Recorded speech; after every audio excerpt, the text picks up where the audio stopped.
One other thing I forgot when I was talking about the book, I forgot to say, this book is viewed by most of us who take suffering, who have gone through it and take suffering and dying alcoholics through it and see them restored to health. It's viewed by most of us as a wisdom tradition text.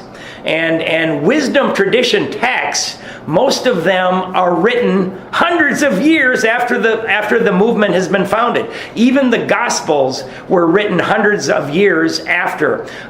We are blessed with a founded wisdom text that was written by our actual founders. That is very, very, very rare.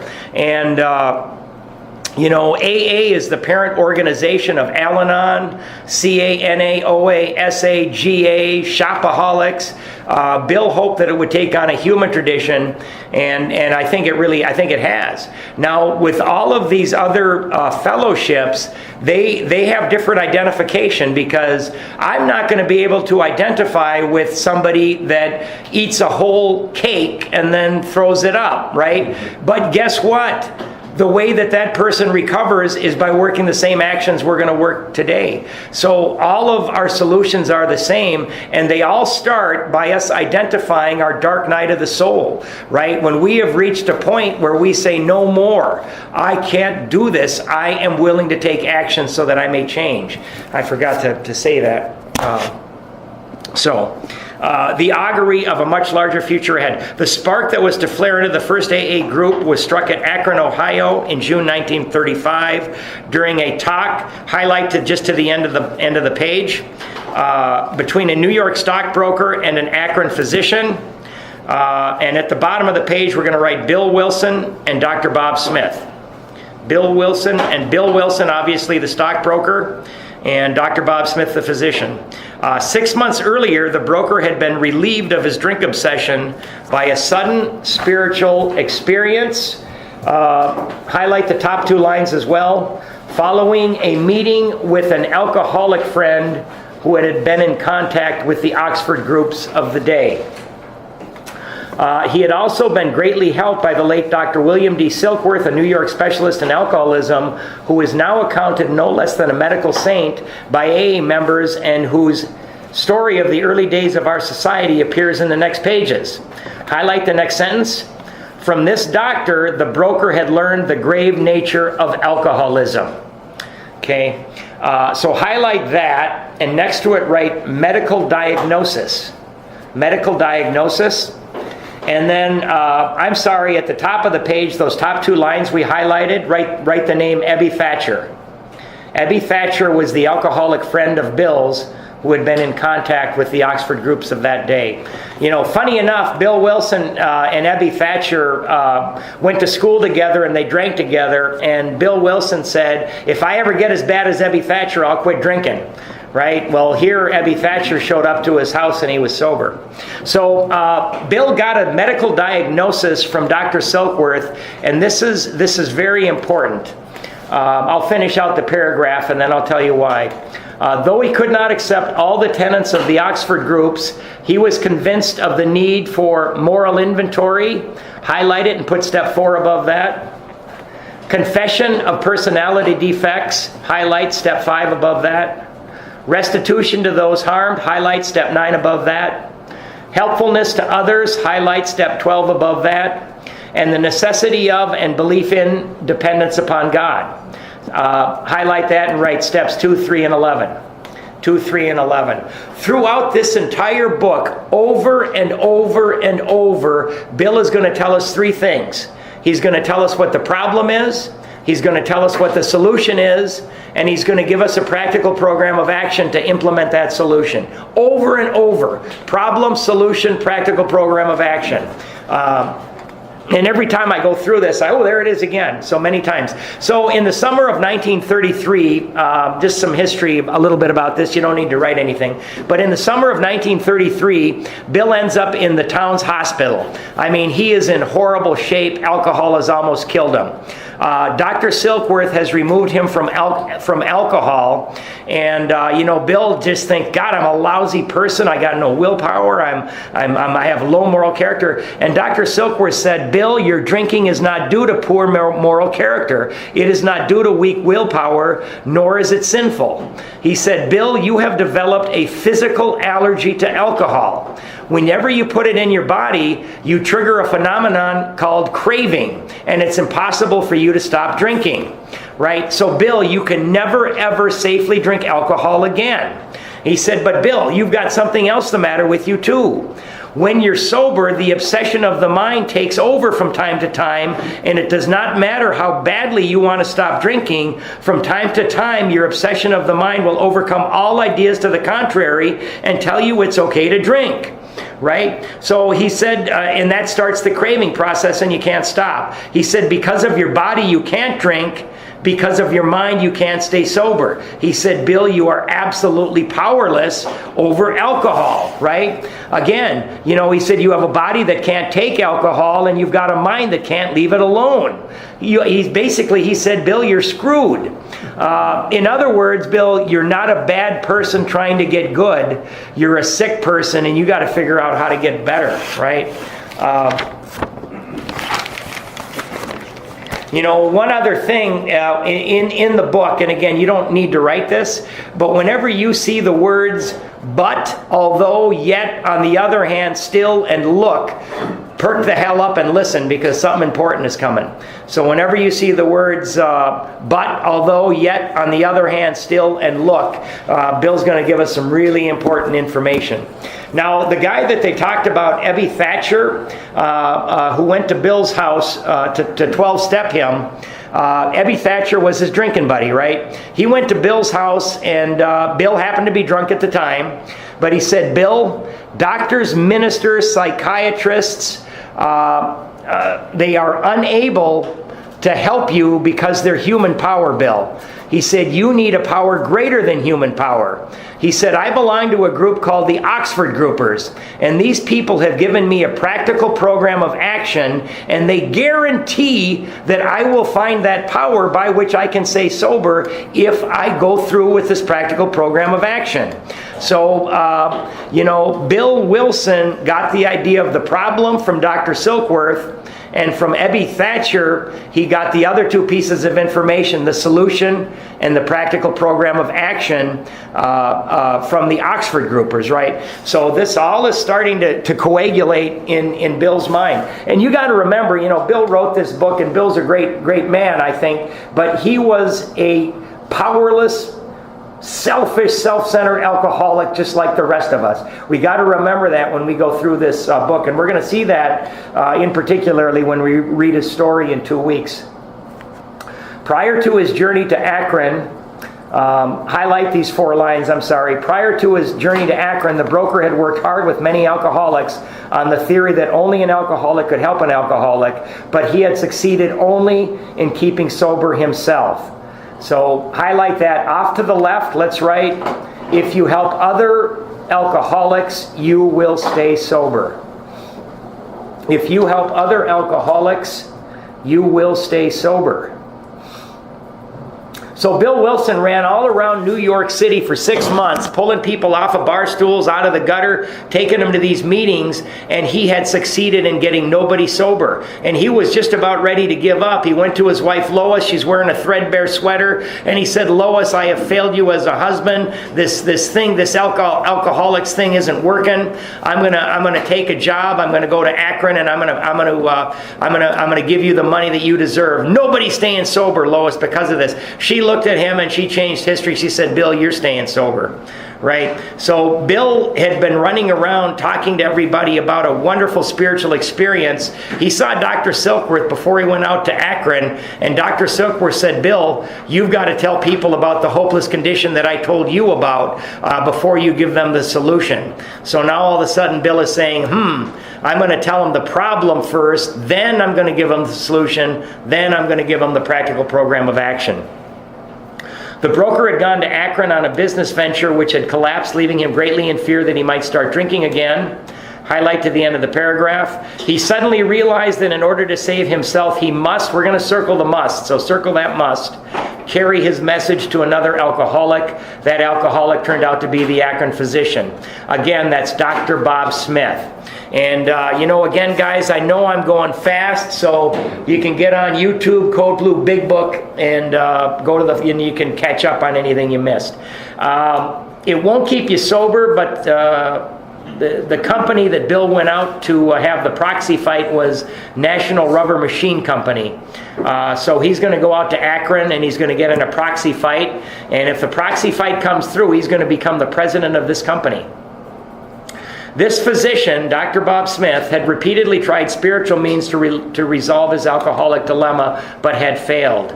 But when the broker gave him Dr. Silkworth's description of alcoholism and its hopelessness, the physician began to pursue the spiritual remedy, highlight spiritual remedy, for his malady, highlight the word malady, with a willingness, highlight willingness, he had never before been able to muster.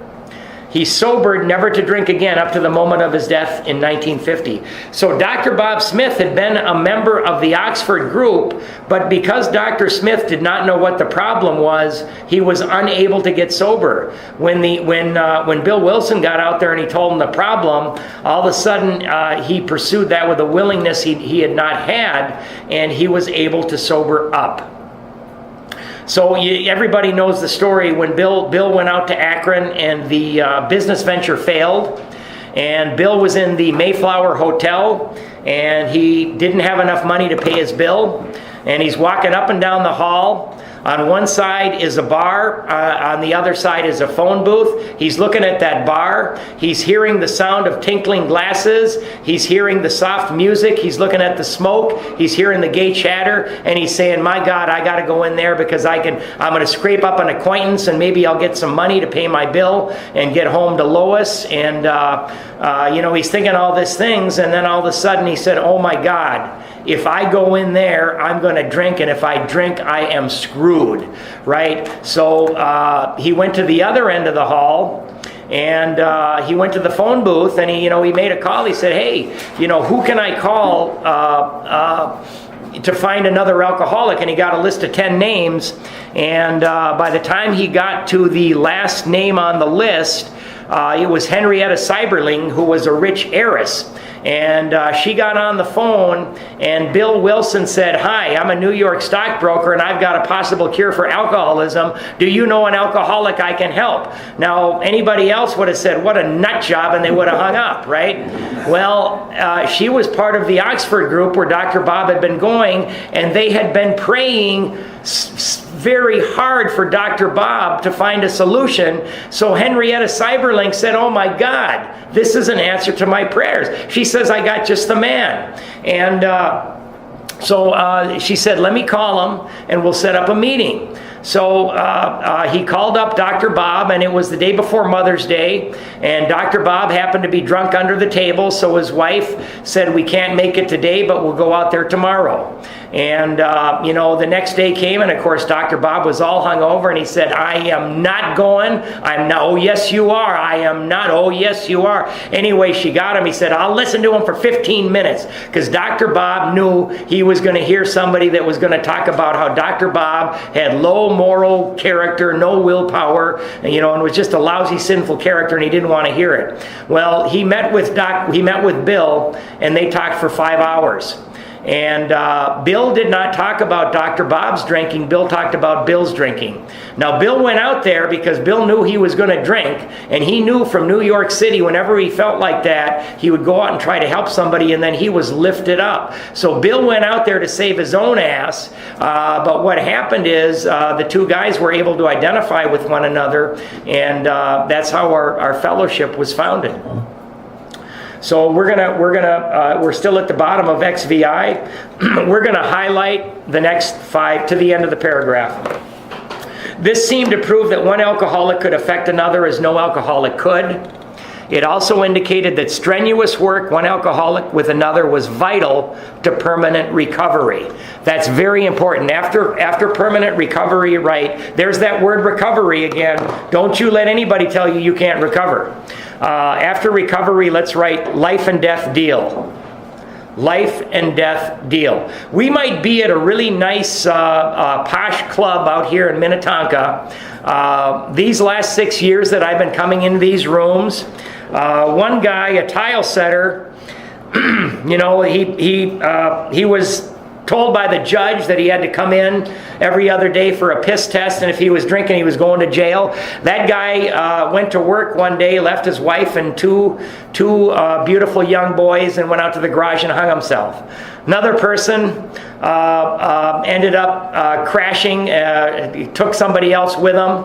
Another person dead on their apartment floor from liver failure. This is a life and death deal. I'm seeing people since I've come into these rooms that are struggling go out and die. You know, whether it's by their hand or by the alcohol's hand. So we must never forget that this disease is killing us right and left. Right.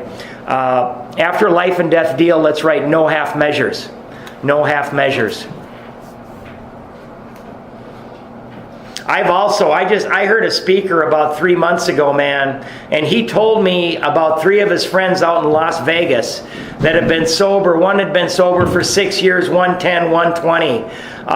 They all took their lives. They took their lives in sobriety, and they all, you know, they were all wealthy. They all had, you know, one guy was wealthy. He had a beautiful young wife, and the only thing that this guy could think of is they had stopped doing the things that got them sober in the first place, and what they were doing is they were looking for outside stuff to treat an inside job. You know, the one guy was working all the time and amassing millions of dollars, and he couldn't take it anymore, but they weren't doing the things that we did at the beginning to get ourselves sober. So, you know, again, the 2 things we got to do is we got to align ourselves with other people trying to grow spiritually, and we got to keep helping people. If we do that, we're going to be fine.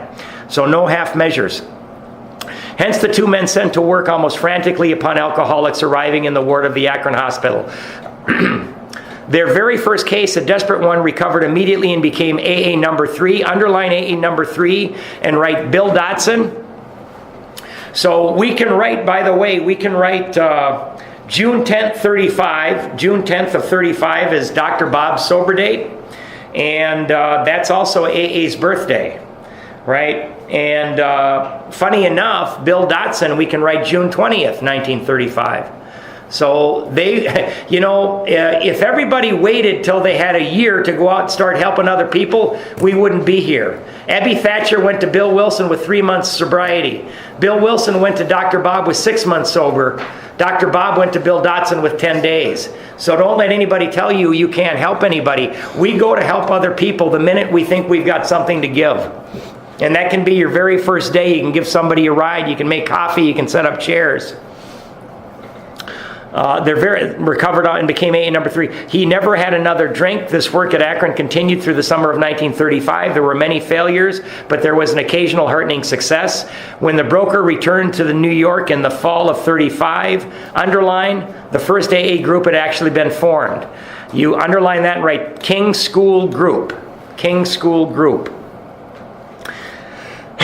A second small group promptly took shape at New York, to be followed in 1937 with the start of a third at Cleveland. Besides these, there were scattered alcoholics who had picked up the basic ideas in Akron and New York, who were trying to form groups in other cities.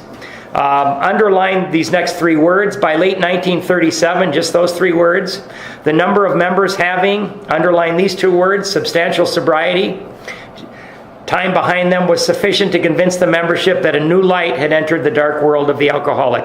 So let's write 2.5 years sober. That was unheard of. Unheard of, man. 2.5 years sober, multiple people, right?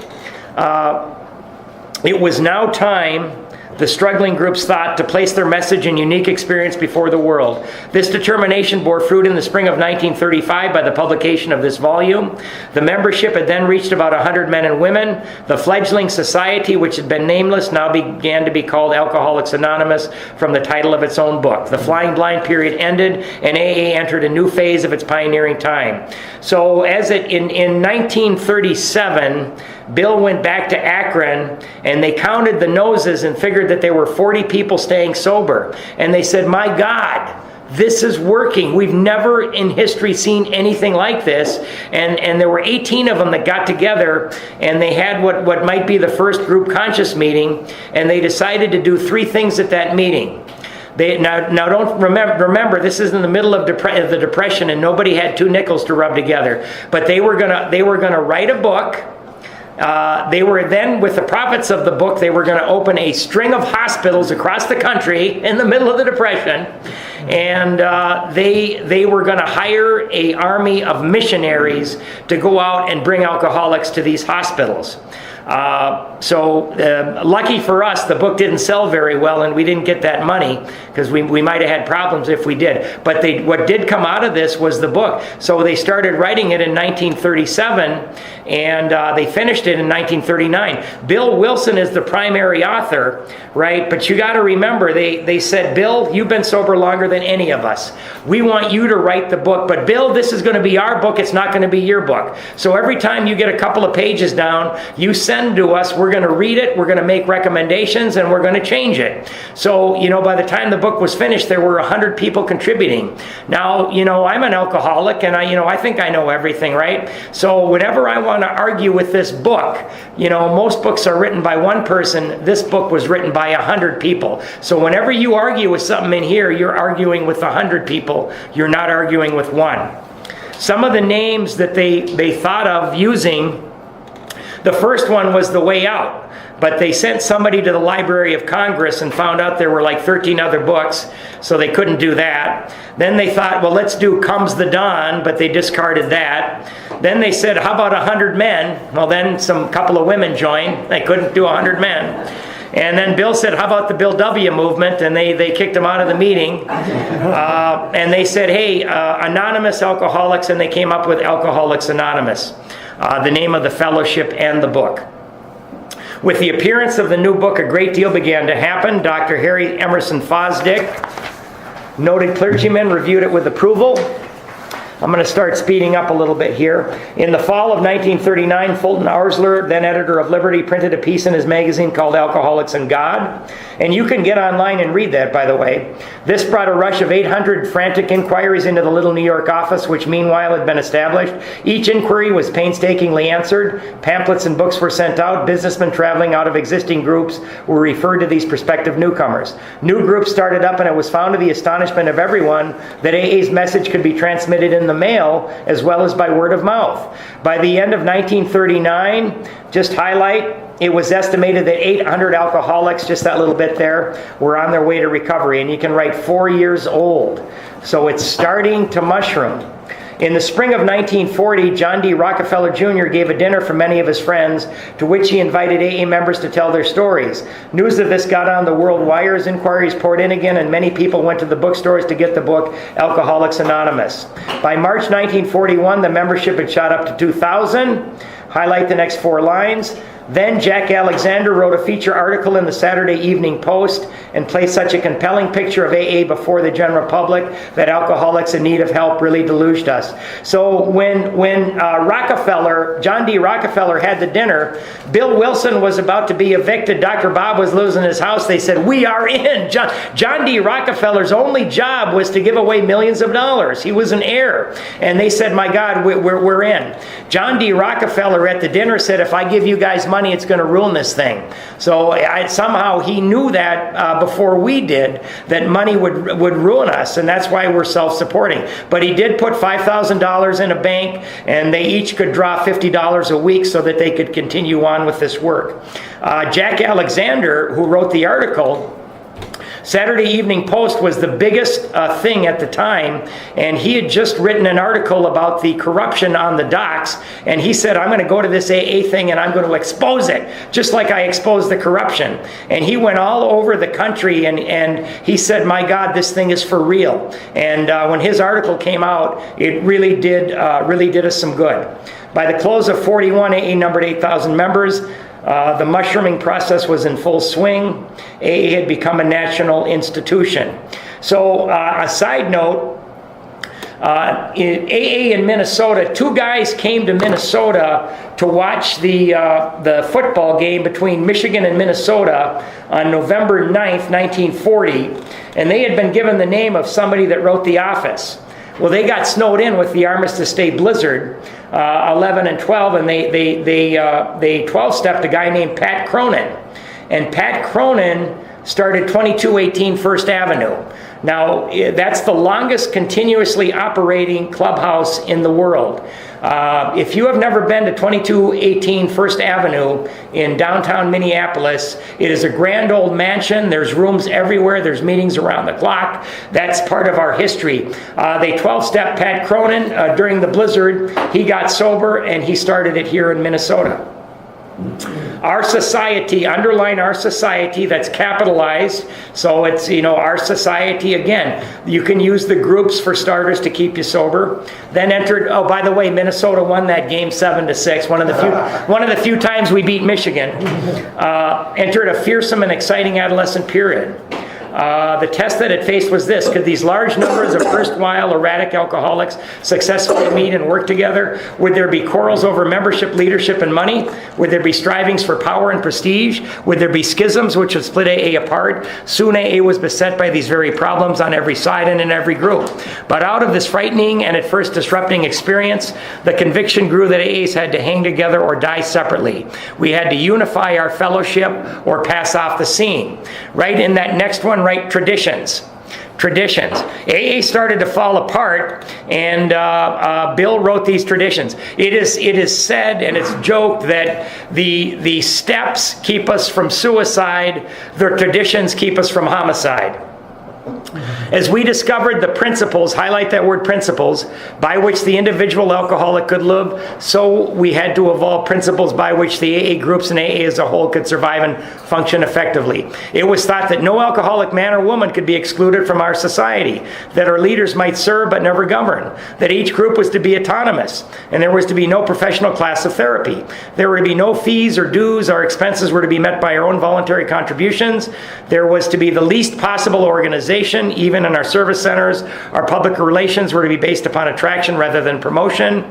It was decided that all members ought to be anonymous at the level of press, radio, TV, and films, and in no circumstances should we give endorsements, make alliances, or enter public controversies.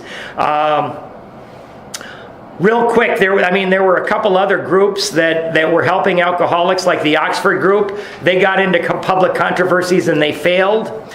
And there was another group in the 1840s around Washington, D.C. called the Washingtonians.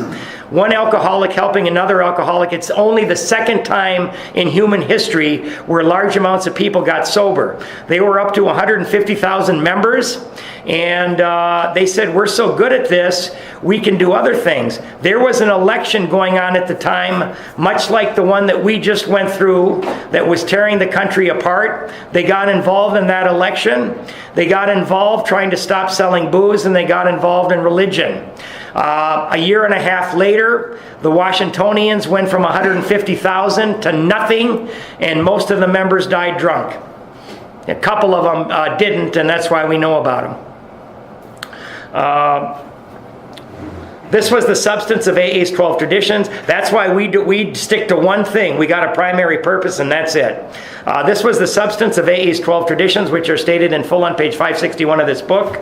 Highlight those two so you know where the traditions are. Though none of these principles had the force of rules or laws, they had become so widely accepted, accepted by 1950, they were confirmed by our first international conference held at Cleveland.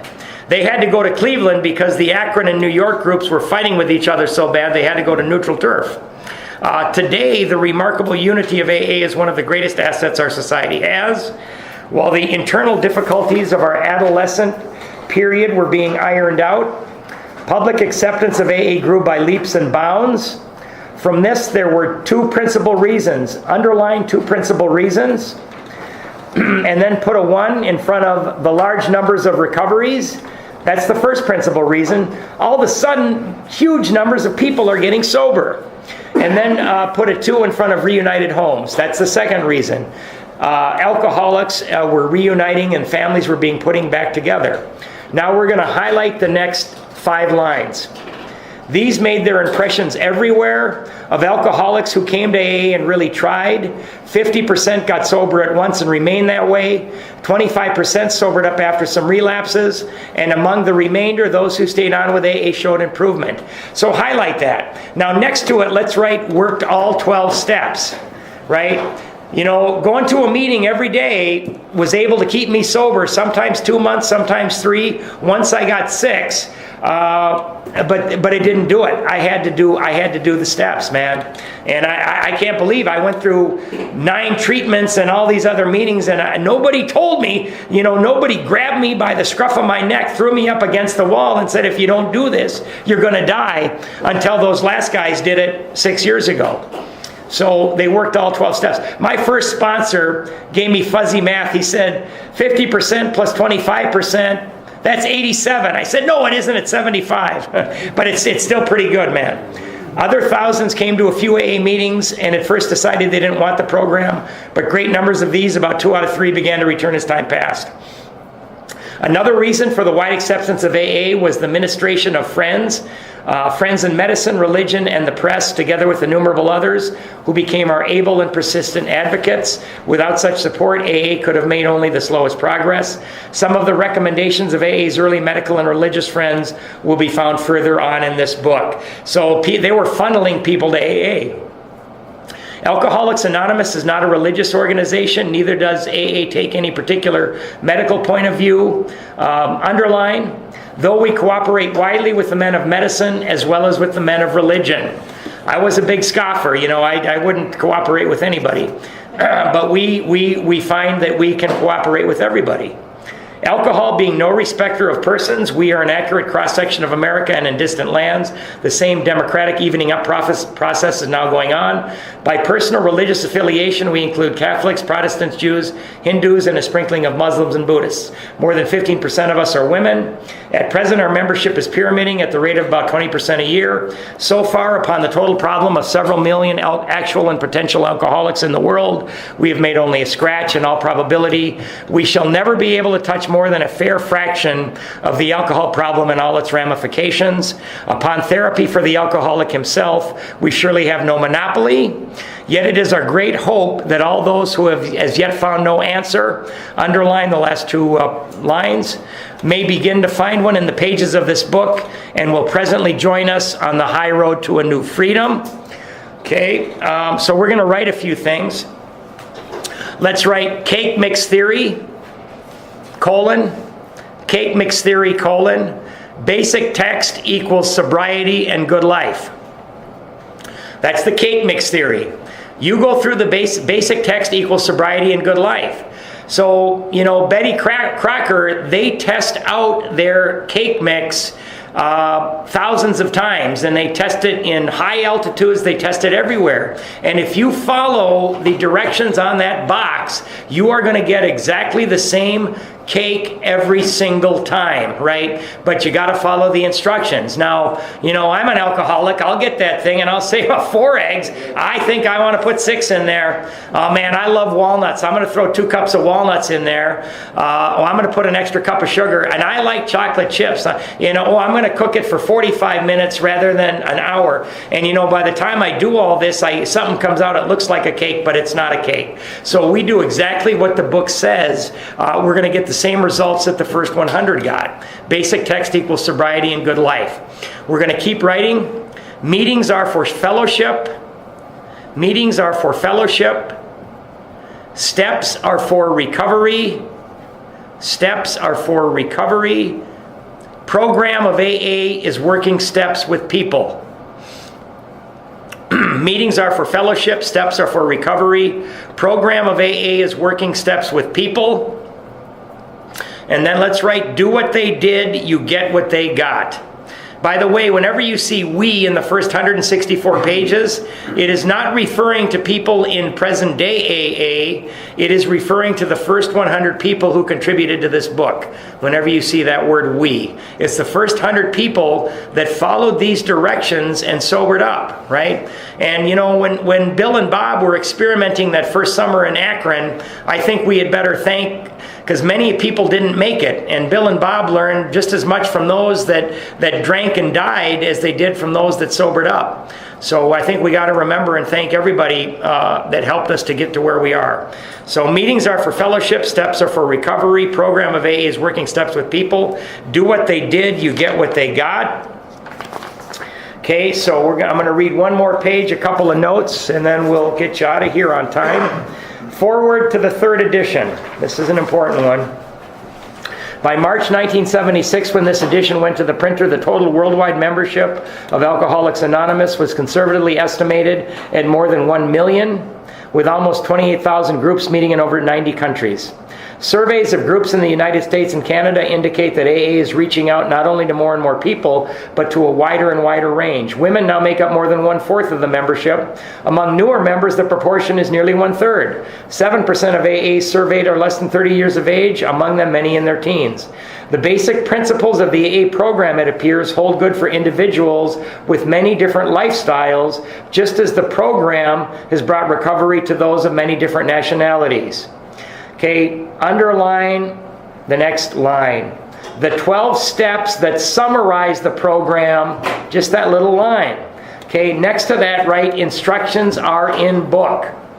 Okay, so right there, people, and I know plenty of people that they try to work the steps off the wall without instructions. I think that's preposterous. If you work the steps off the wall, you're going to get an off-the-wall program.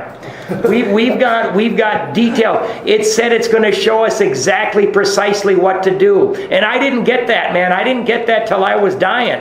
When I was dying, I got it, right? Because I became willing.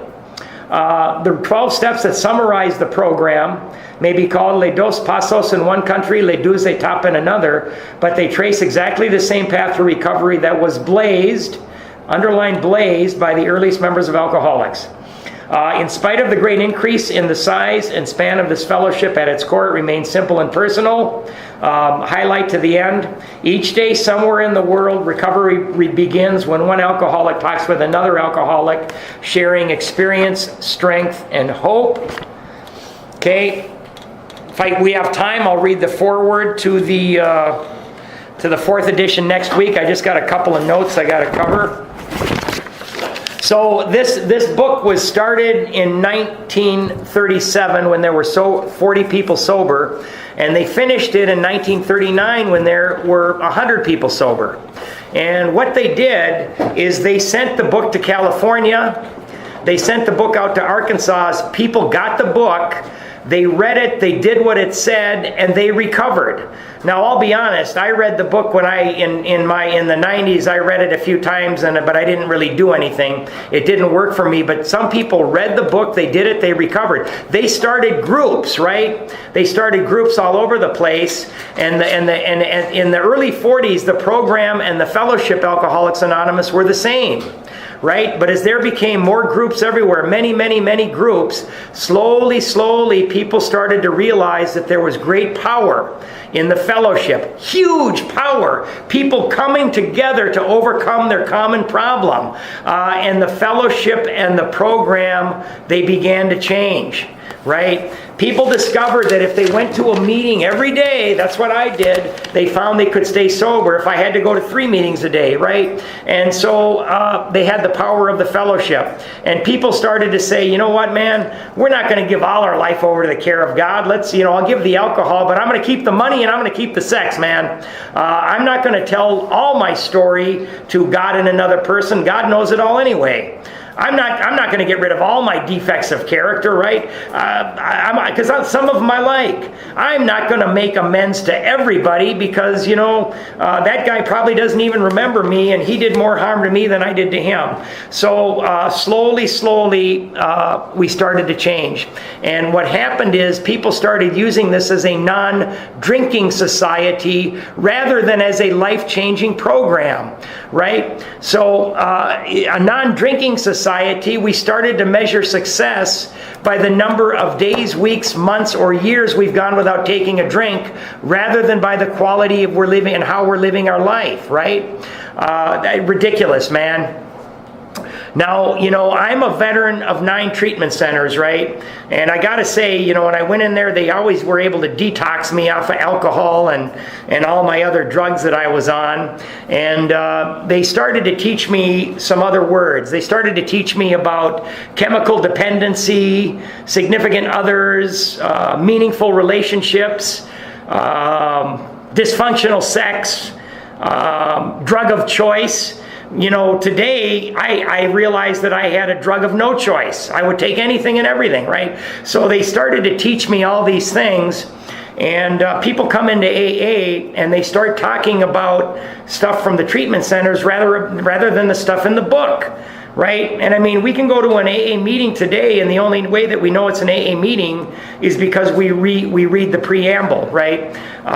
When we come to AA, what we've got to do is we've got to tell people that there's a program of action, and that if we take this program of action and we live by this program of action, that we are going to recover, we are going to get better. Now, we can go to meetings, we are going to get great benefits and relief. But I'm telling you, if you're a real alcoholic, they're wonderful for the short term, but they're not sustainable. We need to develop an unshakable foundation for life, right? And the meetings, we need more than medicine cabinet recovery for symptoms, right? We've got to do the program in the book to get this life-changing experience. And hopefully in Code Blue, that's what we're going to try to do here, is we're going to try to do the program in the book rather than just what they talk about at meetings. So that's one thing. If you ever hear me at meetings, I talk about steps, because I want everybody to know that if they want to get recovery, not just relief, they've got to do the work. And if they don't do the work, a time and a place is going to come when you're going to take that drink, you're going to take that toke, you're going to pop that pill, snort that line, and then you're going to burn your life to the ground. We end every meeting with the 3rd step prayer. If you can take a knee, take a knee. We're on page 63. Middle of the page, 3rd step prayer. God, I offer myself to Thee to build with me and to do with me as Thou wilt. Relieve me of the bondage of self, that I may better do Thy will. Take away my difficulties, that victory over them may bear witness to those I would help of Thy power, Thy love, and Thy way of life. May I do Thy will always. Peace. Thank you, everybody.